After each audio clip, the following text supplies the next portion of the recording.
I'm Doug Llewellyn for CUTV News, and like everybody, I love amazing stories, and this is one of them. It concerns a remarkable married couple by the name of Rich and Sheila Jamison, who had extremely successful careers going for themselves in the financial world of Wall Street in Manhattan. Sheila had risen to the position of Senior Vice President of Investments for Morgan Stanley, the sixth largest bank in the country, and her husband was a Morgan Stanley financial advisor. They did well. Eventually, they decided to leave the big bank and open their own firm, the Jamison Financial Group, with an office in Rockefeller Center. But then, after some disturbing health news for Sheila, they decided they had to make a big change. And they determined they were going to move here, to the mountains of North Carolina overlooking the city of Asheville. If this were a clear day, you could see 25 miles off into the distance. It's that remarkable. They even opened a branch office in downtown Asheville. And now, thanks to the marvels of technology, they can do everything from here that they did in their office in New York, with one big exception. They don't have to deal with the crowds and the long commute from New Jersey into Manhattan. And they couldn't be happier. We talked with the couple about their momentous decision to make the move to the mountains. Explain to me the genesis of your decision to actually make the move from New York and come to the mountains of North Carolina. How did that had to be a big decision. Well, my internist recommended that I do something that I enjoyed. And that was always my passion, to hike.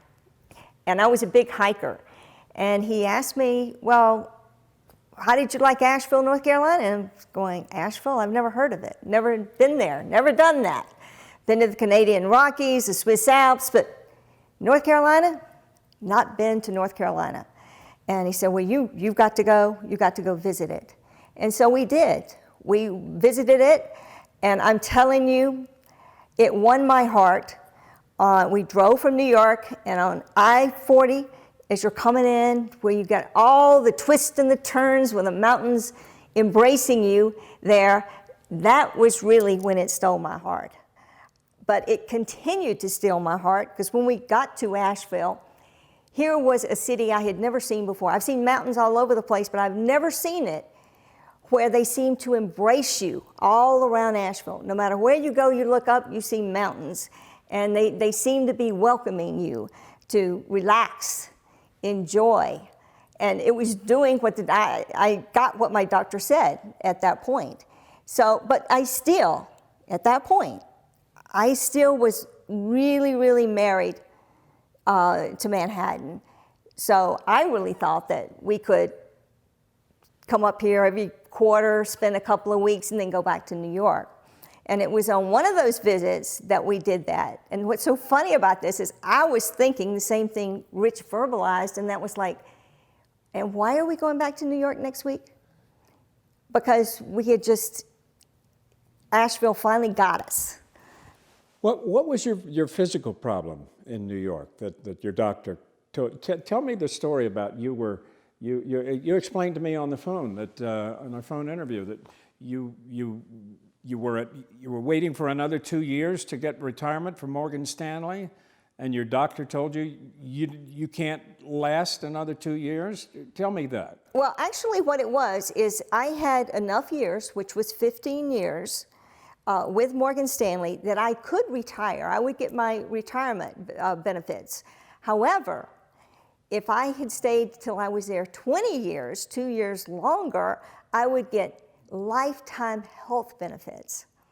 And that was huge. And I was wanting to go for the health care benefits. I said, look, I'm a big girl. I can handle it. I can go there. And the doctor said to me, no, look at me. You cannot handle it. Your body is not handling it. You are going to have to do something about it.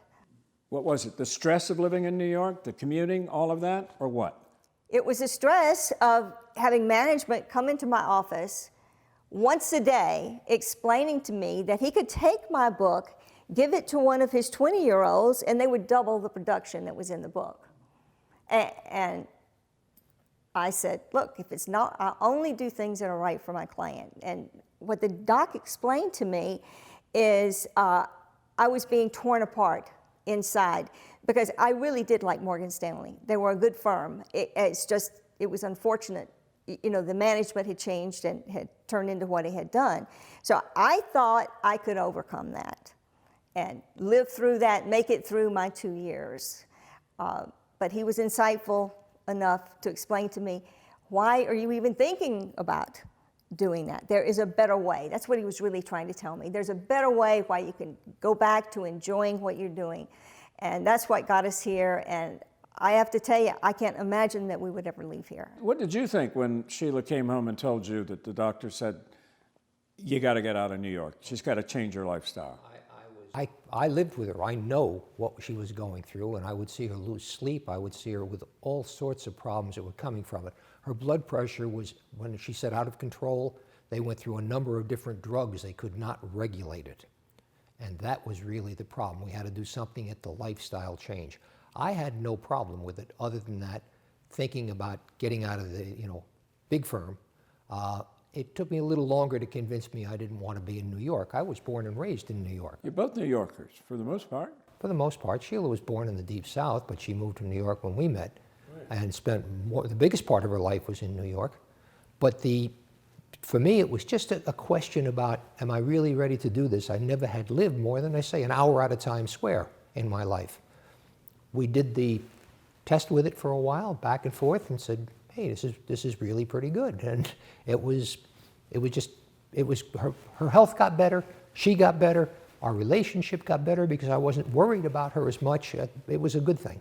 It was one of those things whose time had come, and there are decision points in life where there are two ways to go, and you make a decision and you look for the one that give you the most benefit. And when you wake up in the morning now and look around, you must pinch yourself and think, why didn't I do this 20 years ago? I tell you, when we left Morgan Stanley, the very first week we were out on our own. I remember the very first day I went in there, oh wow, I've got to hire somebody, all the things I had to do. And by 2 days later, as our clients were sending their accounts in there, I looked at Rich and I said, why did it take so long for us to understand that this is such a win-win situation for us and our clients? And Asheville really, really kept feeding into that. Asheville showed me, for instance, that we can go to Charlotte. We like to drive to Charlotte so we can get JetBlue and be in New York. We tend to go at leave here like 4 in the morning, something like that, catch a 9 o'clock flight, and I can be seeing people early afternoon, the day I go in, and turn around and come back again if I want to, because it's so convenient to do it. For me, I don't know, North Carolina seemed like it was another world, so to speak, and it did turn out to be another world, a very exciting world. How about the importance of technology that allows you to do much of what you did in New York right here in this house overlooking the mountains? You can do that, right? Absolutely, it was critical. And we probably could not have done 2 or 3 years earlier than we left, could not do what we can do now. We have the office in New York, we have one downtown, and we can work right here in the house. It's seamless. So, yeah, technology was a critical piece of it. So you have an office in Rockefeller Center, and then an office in downtown Asheville, and then you have an office that you do a lot of work right here. We have, downstairs, we have offices and a small conference room, sort of presentation room that we use. To give you an idea, Doug, is when the snowstorm was coming, we could continue working. We have a generator that's got almost the entire house on it, and we could stay here working, and people would call us and, where are you? I'm in Asheville. Oh my God, you're going to be snowed in. I said, it's not a big deal to do that. So that's what I mean, that Asheville keeps giving, convincing us, I have a lot more to give you that you don't even know about. You know, there are puppy dogs running around here. I know one of the things, you're really into rescue animals. Talk to me about that aspect of your life. Well, the biggest rescue I made was the very first cat that we got. And my father had passed away, and I went to the wake. We were sitting there, and my brother comes up, and he gets out, and here comes this little black kitten walking in the room, and I'm not making this up. he jumps into my lap and proceeds to go to sleep, right there in my lap. And my father said to me, my mother said to me, that cat, pack the bag, is going to New York. And so that was our first rescue. And what had happened with that cat is my brother found him at a dump site. And somebody had thrown him into a big barrel and thrown in concrete pieces in there. So Stanley was in there along with another cat that didn't make it. And if you guess how Stanley got his name, that was my father's name. And I felt it was my father telling me, because Rich and I took and gave everything away with the cats because we had lost another cat in the same year, only 10 years old. And we both said, we can't take this again. So to me, it was my father saying, get over it. It's time to get over it and move on. And that's the biggest rescue we had. And then the second rescue that we had to do with Vita. And she was on I don't remember the name of the store now, but she was there along with Brother Wolf. And I looked at her and I said, Rich, we got to get this dog because you want a big dog and I want a little dog. She's a little big dog. And so we got Vita, and she has just been a wonderful blessing to us. Did you have animals in New Jersey where you lived? We had 2 cats. You did? Which Okay. came from, North Shore Animal Okay. League. Same thing, and we had, one died of kidney disease when he was 10. The other one lived longer, but she'd gotten, it looked like she had irritable bowel that had progressed into a diffuse lymphoma of some sort, and she was 17 or something, but she went from 10 or 11 pounds down to about 4.5. And we had to put her down, which was the toughest thing I ever did in my life. I just wondered if the aspect of being able to rescue animals and have them here was something different, that you couldn't do that well in New Jersey when you lived, because you weren't there all the time. Now you are here and you can do that. Yeah. It was also, you didn't have room for dogs in New York. Where There you go. Yeah, it was cats fit, but dogs were a little too, they need more space, they need more room, they need more places to run. Tell me about your firm, Jamison Financial Services. What does your firm do? You went independent, you left Morgan Stanley, and opened your own firm. That had to be a huge decision too. Tell me about making that decision. Well, the decision there was the one of going independent. When things were not working out well when we were with Morgan Stanley, we did look at some of the other big firms, what they call wirehouses.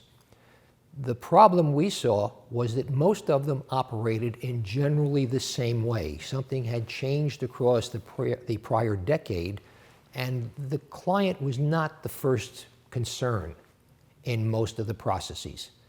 That said, we could not go with somebody else. It's the frying pan into the fire. It wasn't going to improve anything. So that was how that decision came about.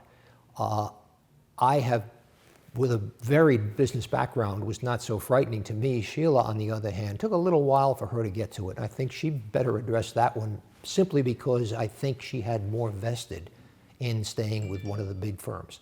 She had that balance of her health, so it made it was tougher for her. And you had a remarkable career on Wall Street, so to speak. I mean, you were a senior vice president of investments at Morgan Stanley at one point, right? Yes, and I loved Morgan Stanley. That was part of the problem. That I mean, it was a big job. It was, and it was just a very interesting time.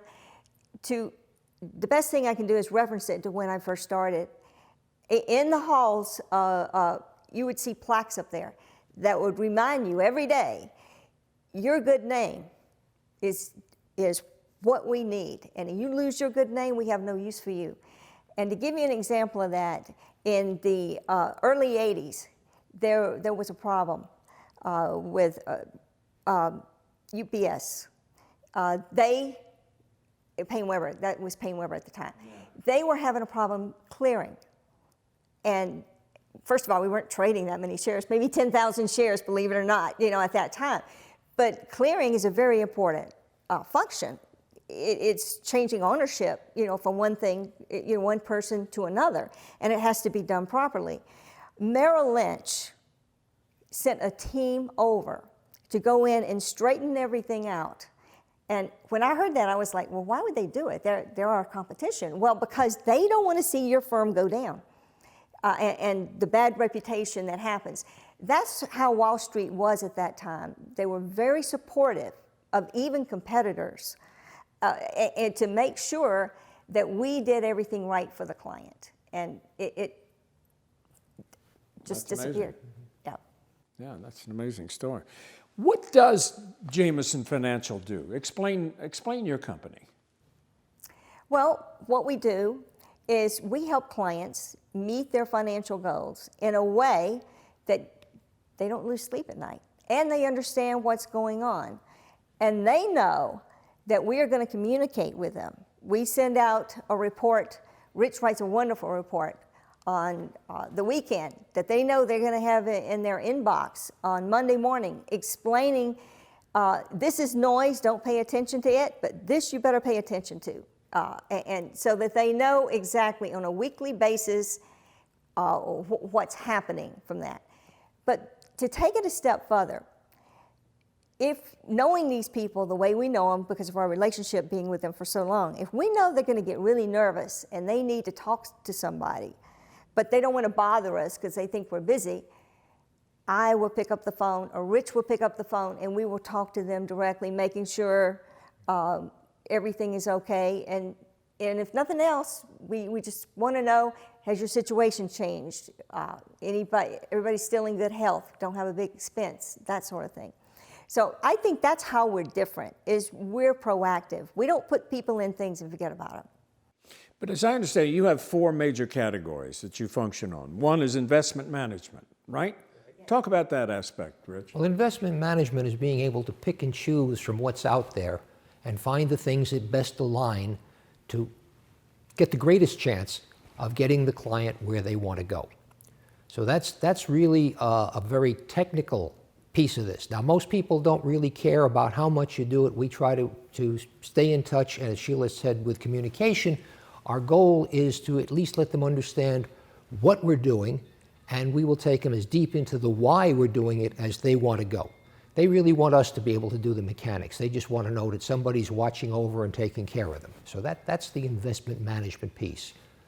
And from that aspect, what do they want? The logical answer is they want you to invest in companies, and stocks that are going to make the money. There are 2 parts to that, and it's a great question. One part is, yes, they want to make money. Right. The other part is they want to do it with a certain level of risk where they feel comfortable. Risk and reward they go together. Greater rewards require greater risk. So there's a balancing between, as Sheila said, what is it that will let you sleep at night and still get you the most that we can do for you within that level of that risk tolerance is what they call it, which most people aren't even sure of what their risk tolerance is. It's different on a good day and a bad day. That's the piece that's really a little tricky. It's not the same for everybody. Matter of fact, it's seldom the same for 2 people because there's so many different pieces that fit into those situations. So your goal is then, obviously, is to help keep them confident that their money is safe and they have the potential to make more. As safe as, there is no such animal as safe, but within relative safety. Reasonable risk. Reasonable risk, yes. And all of this spins out from another part, which we talked about, financial planning, which is where Sheila had said, we go find out what makes this family or this person or this unit tick. What is it they need? What is it they have to have? What is it they want to have? What do they have to get it with? That's the big part. These other things are within it. Those are the mechanics underneath to bring the whole thing to fruition. Another area you focus on is retirement income and savings planning. Yes. Talk a little bit about that aspect of what you do. Well, what I have found throughout the years, people are very good at going out making money, taking care of everything, but they're not necessarily as good or inept in terms of making decisions. It's not really their fault, though. There are a lot of people out there that can convince you that they can predict the future. This is what's going to happen. This is going to do. And they hear that, and either they're glad about it or they're sad about it, depending upon which direction they're leaning in. So what we do is we try to explain to them, nobody can predict what's going to happen. The best you can do is evaluate where you are now. Where can I get the best return, with a commensurate risk there? That's not out of order. Because many times these people are taking risks they don't even know about. And the biggest risk, getting back to this income area, is people are living longer. There are a lot of people out there I deal with on Wall Street that are in their 90s and their mind is fine. Warren Buffett is a perfect example of what we're talking about there. And if people, when they retire, I've had people all the time, oh, I can retire at 62, let me do that. No, you're making a big mistake with your Social Security. If you just wait till you're 70 and a half, you get, wait till you're 70, you can get an 8% return on that money guaranteed by Uncle Sam. Now, do you know where you can get an 8% return guaranteed? You don't. It's there. And if you have to postpone a little bit of your travel with your kids, I have some people who go off the rails. They want to take their kids, their grandkids, and all take Disney tours. And we're talking about a very, very big ticket item.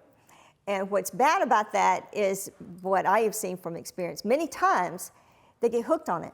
Well, we got to do it again next year. We got to do it next year. And they think, a lot of these people, they tell me all the time, they think they're going to die tomorrow. It's hard to convince them that lifespans are changing and your lifestyle is changing.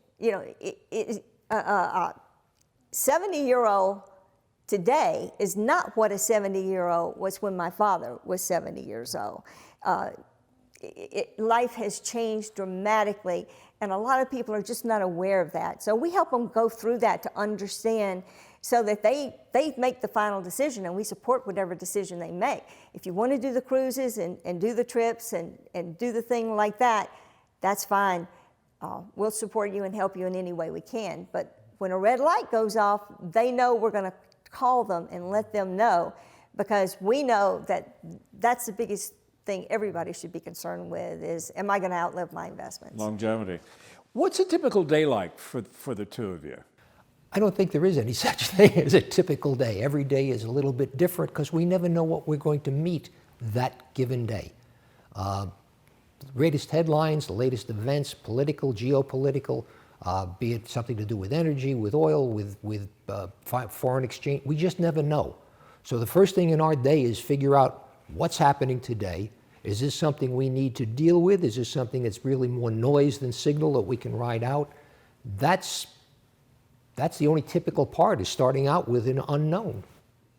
I mean, do you sit here watching CNBC on TV, watching the stock market go up and down, is that all part of what your daily activities are like, or not necessarily? The CNBC we have on in the background. If there should be some major event, we need to know that it's happened. More than that, it's to know what anybody else who might be listening to CNBC is hearing, so as to be able to calm anybody who is, sometimes we have to talk people off the ledge, so to speak, because they hear something that may not have the kind of impact that CNBC's job is to get more advertising, more eyeballs, more advertising. They're not really an investment manager. Well, like Sheila was talking about before, just to go back to it, which is people that want to take the families on these trips, we have some clients who can do so. It's no problem at all. They have the funds and the wherewithal. We have others who do not. And it's being able to help them understand. So every day's a little different. It's like one huge puzzle. The thing that I think makes it such a fascinating field is every day there's a brand new problem to solve. It doesn't get too boring. You're in touch with both offices all the time, I guess? Explain that. Sure. Talk to me, Sheila. Okay. First of all, I want to regress to the other question for just a minute. And the biggest reason why we have a lot of noise on in the background is if something happens, we need to know about it very quickly so we can act or have an answer or move on with things like that. And we are in such a strange political environment right now where there's noise all the time. And even people like Musk, you know, with his tweets and things like that, that's another thing we've never seen happen before. On Wall Street, that is affecting people, because there were a lot of people who went in at Tesla at those high prices that he was talking about, only for them to fall down when he really didn't have the funding on it. So we really need to be where the metal meets the road, so that we know how to help people. You know, last week or 2 weeks ago, we had days where there was an 800-point drop on the stock market. Does that send your clients into a panic mode when that happens? Are they on the phone to you, or what? Not most of them, because they are accustomed to the fact we will reach out to them when there's something they need to do. We may have 1 or 2 or 3 who get a little bit more nervous, who will call, and that's when we just go through with them what it is we think, where we believe we should be. Generally, that's to talk them off the ledge. It's scary. Now, keep in mind, too, 800 points when you're dealing with a 25,000-point Dow is a lot less percentage-wise than it was when it dropped. What was the one in 22% at one point? Yeah, that one day in October of '87. Yeah. They're accustomed to the fact that we're watching, we're paying attention, and we will get to them when there's something they need to do. So that makes a big difference to it. I have a war story that just happened yesterday to that point. I was talking to a client who opened one of the first accounts I had at Payne Weber in 1982. And I was calling to wish him a Merry Christmas, seeing everything's okay. And he said, I want to thank you for helping us go through all these hard times. And when he said it, what flashed through my mind, I said, this guy went through firms failing, financial crisis, the 1981, is that right? Yeah, meltdown, 22 points. 87. Yeah, 87. And I can tell you a story about that. You know, I took the train. I didn't take the train at 10 o'clock that night, and I only took that one because that was the last one going back to New Jersey. I got on the train, and I go to write, and we're all talking together about what's happening and everything. And somebody says, oh, we're here. I forget where it was, but I was 3 stops further than where I thought I was. So it was a jarring type experience. And this is somebody who had gone with me through this period of time. And he said, you know, like you said, it's always right. It always comes back, you know, in terms of where things are. And it really that phone call really made me feel good that I had been explaining things to him so he knew what to worry about. And it makes them sleep better at night, and it makes us sleep better at night, too. How would you explain the benefit or the difference of having someone invest their money and having it being handled by a small firm like yours versus a big firm like those on Wall Street, the big gigantic banks? What's the big difference? I think the difference is more of who the person is who is looking over your funds, because there are people, such as we were in the big firms, who operated on what's best for the client. The big advantage, I think, in the smaller firm is there's no pressure from a big firm to do it their way. And Sheila talked before about the amount of stress she had. There were probably 3 days a week that she had shouting matches with management before we left, to the point that you could hear them screaming at the other end of I took a half a city block, and they'd be at one end, and you could hear it in where the customers would come in at the other end. Yeah. It was just, it's really up to the individual. I think it's too easy to buckle under the pressure and do it their way. You don't have those kind of shouting matches in your operation, do you? We don't always agree. No, that's true. We don't always agree. There'd be times when my job is, I have a strong analytical background, and my job is to come up and say, hey, this is what I think. Sheila has the same kind of background of doing this all this time. She has more of the feel of what's happened in the past.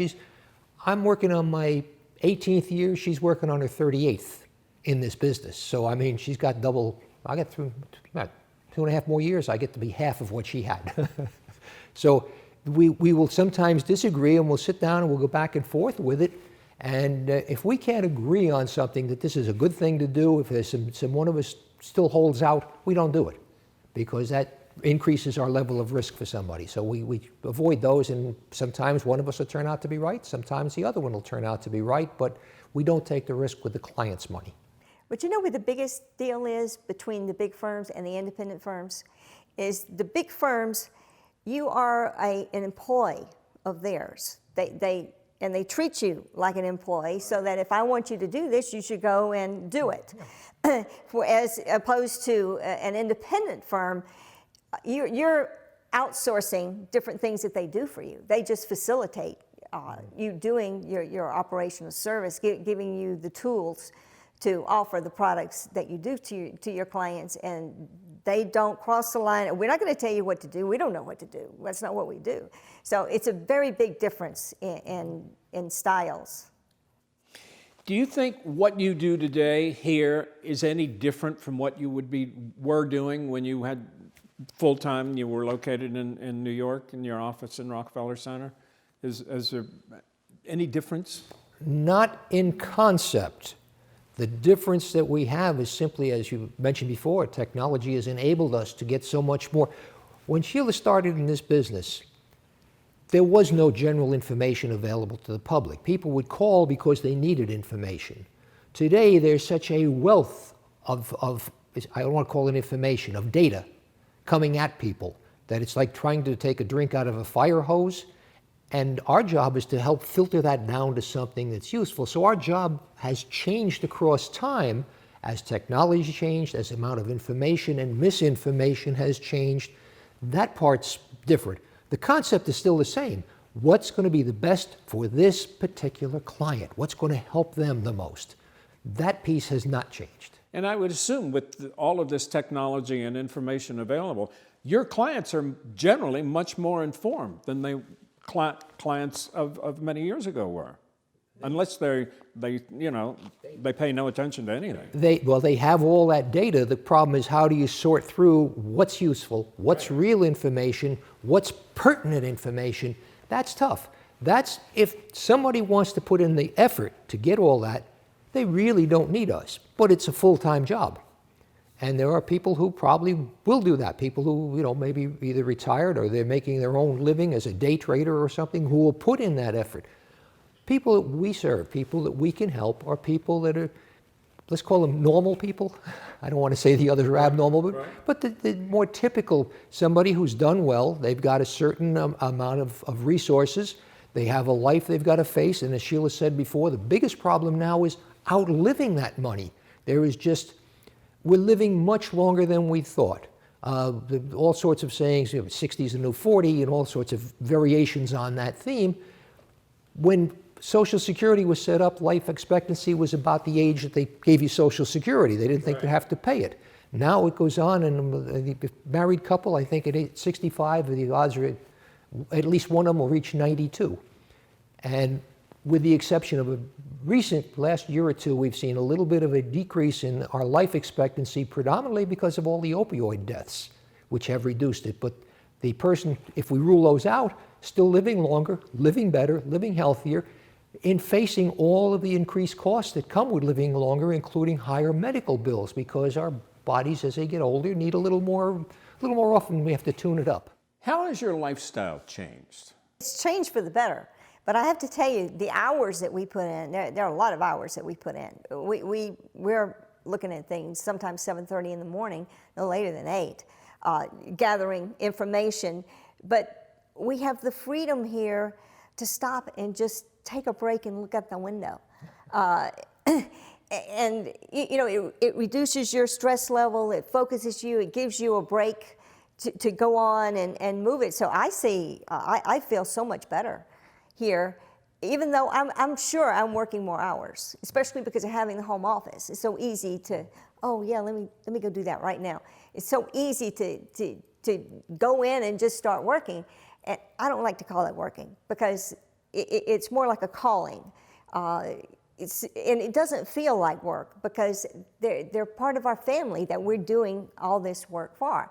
As well as for ourselves, the things we invest in or what we recommend them to invest in. So it's, like I said, I can't sing enough praises for Asheville. Do you miss the hustle and bustle of New York City? Oh, sure. I love New York too, don't get me wrong. I love New York. And do I miss it? Yeah, and I really miss some of my colleagues, from the firm there. And we've gotten together from time to time. But every now and then I got to go get my taste of New York, absolutely. How do you feel about it? I am almost ashamed to say it, but I don't miss it. I grew up there. I was born in New York City, raised in New York City, went to school in or very close to New York City.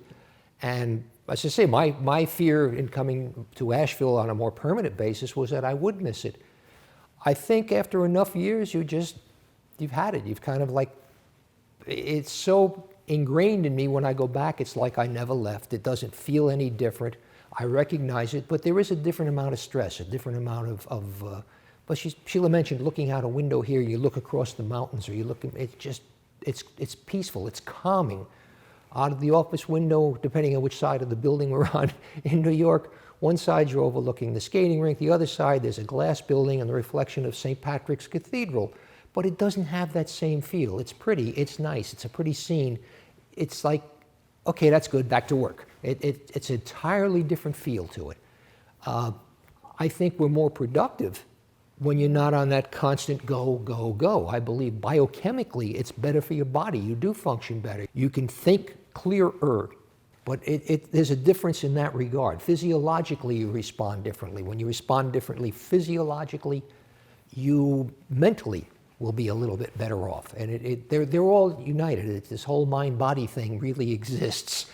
It's just a more, well, we named the house, you probably didn't notice, but the house is named Serenity. That's the goal. It's to be at ease, to be able to think, to be able to do what you have to do. When Sheila said she'll think of something, got to get this now, it's not work, it's a passion. We do it, we're going to do the best we can do with it. And that piece keeps you going ahead. It's nice to be able to function at a higher level. That's the way I feel about it. So, no, I like New York. I love New York. I still have family in New York.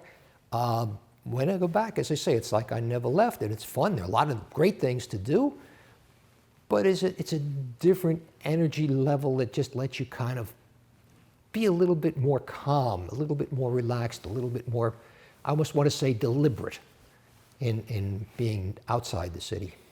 You're happy? I'm happy. Oh yes, I was the one that was concerned about whether or not I was going to be able to make that transition. I'm delighted with it. It's just a lovely place to be. Describe where you live. How do you describe it? Who picked the site for the house? That was a joint decision, and I can tell you how it happened because it was really, there was something when we came down to look. We had kind of picked that we were going to look at Charlottesville, Virginia, and we were going to look at Asheville, both for the mountains and Blue Ridge and whatever. When we drove down over the Christmas time, we planned 3 days in Asheville, and we planned 3 days back in Charlottesville, and then we're going back. When Sheila was talking about Asheville, it was something magical about the feel with it. And downtown Asheville, I keep saying, is like an overgrown Greenwich Village. It is very much like being in New York down in Greenwich Village. There was an energy that you kind of got. We looked, we went back, we stopped in Charlottesville, we looked one day and went home. We canceled the other two. Asheville won. We did not see the kind of house we liked, so we then said we're going to have to build one because we want this open, airy, warm, friendly feeling. We came back the next time looking at lots. And this was the very first lot we looked at. What I said to the guy who was showing it to us, I said, this is kind of steep, isn't it, here in the mountain? He said, not for Asheville. We looked that day at 10 or 12 more lots, several of which you had to grab your hands and your feet and pull yourself up by the trees to climb on. He went home, we went to dinner, and he said, let's go back and look at that first one again. We did. It was early in the year. I think it was April of the year. It was probably just about sunset when we came up. And this is a ridge road between two valleys.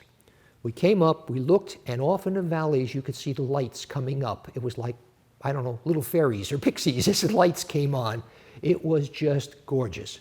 It's about 1,500 feet higher than Asheville itself. They're looking at the two valleys on the two sides of the Mountain Ridge Road. You can have two different weather systems And they're, you know, not a mile apart. One is sunny and beautiful. The other one can be pouring rain. Every day is different. It is just, it's kind of like almost like a Disney creation of some sort. Sometimes it doesn't look real. There'll be some days you'll come out to be a hot air balloon sailing over the parts. It's just, every day is different. It's got the 4 seasons. The average temperature is within a half a degree monthly, within a half a degree of the average in New York City. That is amazing. What you gain by going south in warmth, you give up in going up in elevation. Big difference here is that I think there's a bigger range during the day. You get up in New York City, it's 14 degrees, you're happy if it gets to 20.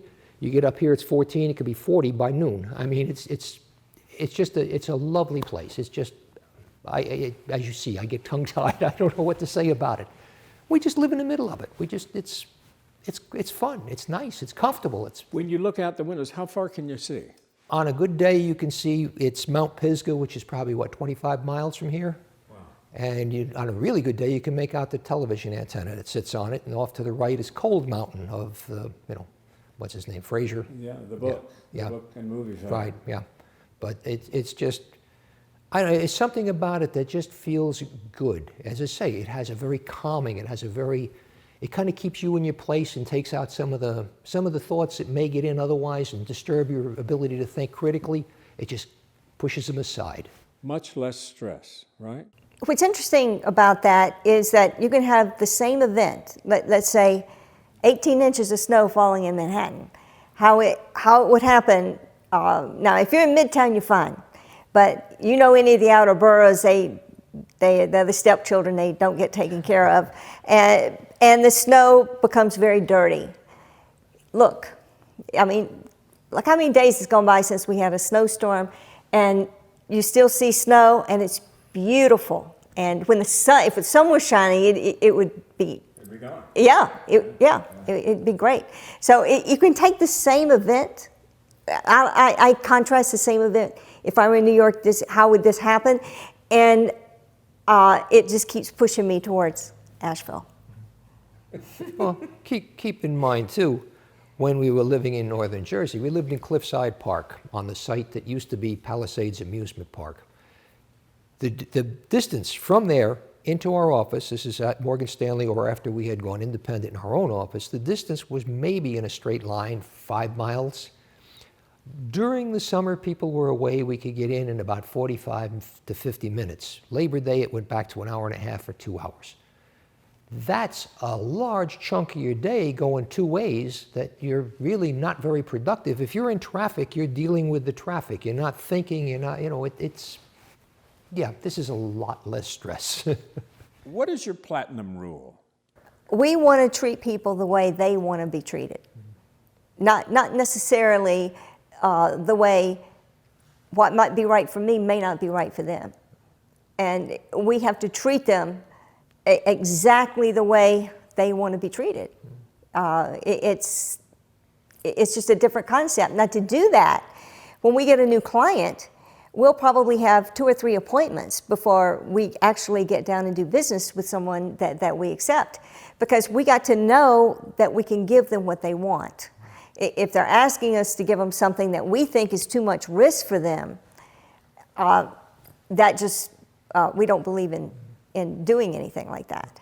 So it's really a question of, platinum rule means to us, get to know that person really, really good and exceed whatever their expectations are. And I wanted to ask you, what does the book, The 5 Love Languages, mean to you? My mother and father were an excellent example. And we're talking about Mississippi. And in the 50s, my mother was working, which for a woman to be working in the 50s, even in Mississippi, and then Mississippi was unheard of. But what they taught me, they worked together. They did exactly, we did exactly the same thing they did. They worked together quite some time, working in separate places. And then my father said, hey, I'm going to start my own business, and they went to working together. And when I was thinking about it, and I kept thinking about how Mother and Daddy did it like it was nothing, working together.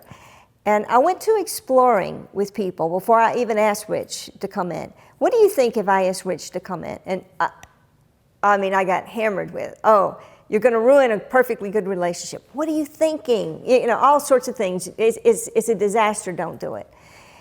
So one of my clients I became very close with. He was almost like a spiritual healer to me.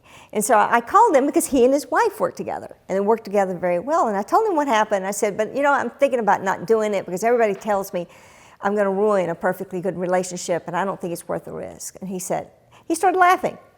He said, Sheila, those people have miserable relationships. They can't understand that you could have a relationship and you could turn it into something that's good for the two of you and the people that you serve. And when he said that, I said, okay, we're going to go for it. And I discovered at that point the 5 love languages. And basically, it's part of our platinum rule. You want to give to your partner what they want, not necessarily what you would do in exactly the same circumstances. And it takes you through a great deal of training in terms of how to do that, how to communicate with one another clearly. Because when you go to talking about business and you go to talking about the relationship like we have in business, there are going to be times when you got to know how to respectfully disagree and come up with an answer that's going to end up being right for the client, not necessarily egos getting involved and one wins over the other. And I highly recommend that program. I'm glad you mentioned it to us because we have it on the website, and we recommend everybody consider taking that course because it will really improve your relationship. Because you have a remarkable working relationship. You're married for many, many years. How many years you been married? I think 37. We're actually 38 this year. And you've been business partners how long? About 18 of that, which is we had talked about it early on when I was still in my corporate career. And the idea being that at that point we said it probably makes sense not to, for the simple reason that businesses go in cycles. Better we're not both in the same one. That kind of even overlooked the differences. We talk about the love languages, and Sheila talks about being able to give your partner what they need. You may say the same thing. It teaches you how to say it the way they hear it without being confrontational. But once we had 20 years under it and we talked about it again, said, we worked out a whole lot of the marriage part. We've got a good relationship, solid. Let's go for it. That was a piece of it, is having the other piece down already. In fact, the opposite would be true. If you have a bad relationship, you don't want to think about going in business with one another. Yeah. For sure. Yeah. But it works great for you too. Yes. It has, yeah. That's good. You are co-managing partners of the Jamison Financial Services, right? How do you describe your roles in the firm? How does it work out?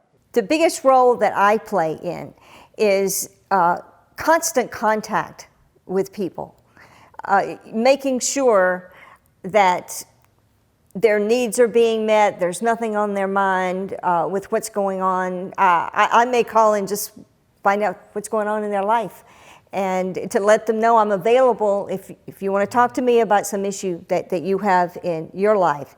And I think it's something that I do very well, and they like it very well.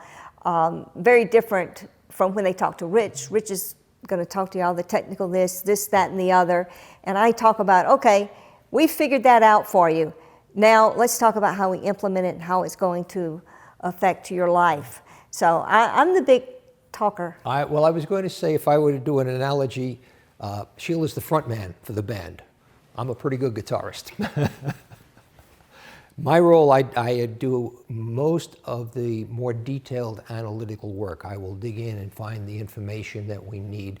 Not all, Sheila does a fair amount of it too, but my background has given me a tremendous amount of analytical ability, and I have a strong math background, and from my prior careers, things where it's, as I say, I've always been a problem solver. It's how do we put them together, find the information.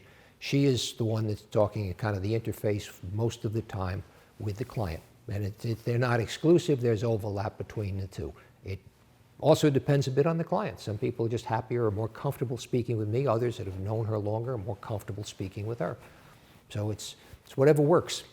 How do we get what we need to do done? And I have to tell you,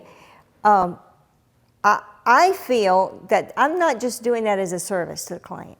I'm doing it because I enjoy doing it. I enjoy hearing about their life stories, and we have amazing clients, you know, especially with their life stories and how they've done things. And so I think it's a two-way street. How do you describe your typical clients? Who are your typical clients? I don't know that there's a whole lot we can call typical because they are quite different. They have certain characteristics in common. One is that they have some degree of financial resource that they really need to manage. They're not struggling to make paycheck to paycheck payments.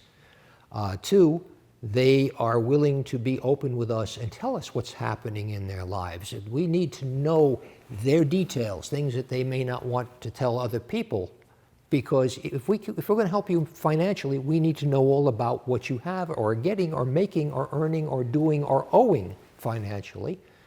And three, they tend to be people who are reasonably decisive, that if you give them a reasonable amount of good information, they can make a decision. It's not I have to think about it and keep postponing and postponing, because the market changes. And if you postpone long enough, your opportunity or the risk, whichever it is, will pass you by. Beyond that, they come in all ages, shapes, sizes, colors. I mean, there's a greater amount of difference among the group than there is with them. The other thing is that with most of them, we have become, with time, we've become friends. And it's not, it's kind of like JFG Group is not just us and the people that work for us, it's the whole family, the entire group is part of it. And there's a feeling of trust that builds, there's a feeling of confidence that builds. You having fun? Absolutely. We talked before about it's not work. I say if you love what you do for a living, you never work a day in your life, is true. Not every day do you end up smiling. There are some days that are tougher than others. You know, some days go easier than others and some aren't that easy. But if we didn't love it, if we didn't really have fun with it, we wouldn't do it. It's as simple as that. Passion was the word I had for it. We really enjoy what we do. We like it. We like doing it well. You happy? Very, very much so. I'm very glad that life has given me all these wonderful people to point me in the right direction, because I never would have gone in this direction in my wildest dreams. Do you wake up in the morning and pinch yourself as to where you're living? Oh, I definitely do that all the time. There are times when the dogs will wake me up at 2 o'clock in the morning, they want to go out, and I'll just sit there and stare at all the lights that are there, and how many more lights there are now than when we first came here, and just think about how blessed we are to live in a place that just from the existence of it, you feel good about everything that you do. And there you are, the amazing story of Rich and Sheila Jamison, their firm, the Jamison Financial Group, and their remarkably stress-free lifestyle here in the Blue Ridge Mountains. I'm Doug Llewellyn reporting for CUTV News from Asheville, North Carolina.